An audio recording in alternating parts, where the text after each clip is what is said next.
যে কোনো কানেক্টিভিটি যদি এটা খুবই গুরুত্বপূর্ণ, যদি আমাদের রাষ্ট্রের স্বার্থ রক্ষা করে করা যায়, সেই কানেক্টিভিটি আমরা চাইব। এটা হলো এক।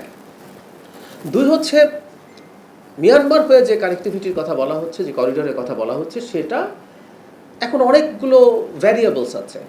আমরা আমাদের জন্য কেমন হবে, মিয়ানমারের পলিটিক্যাল অবস্থা খুব শান্ত না, অনেকগুলো ব্যাপার আছে।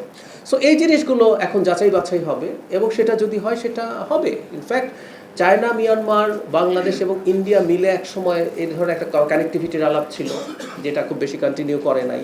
আবার ইন্ডিয়া, বাংলাদেশ, নেপাল এবং ভুটান, বিবিআইএন, এরকম হয়েছে যাতে কানেক্টিভিটি হয়। সো আমরা চাই যত বেশি সম্ভব multi model, multi sectoral, multi country একত্র হয়ে তাদের কানেক্টিভিটি বাড়াবে। সুতরাং সরকার এটা যেহেতু এই আলাপ করেছে, সরকার নিজের আগ্রহ আছে, এবার এই ব্যাপারগুলোর ফিজিবিলিটি দেখা হবে এবং সেটা অনুযায়ী আমরা এগিয়ে যাব।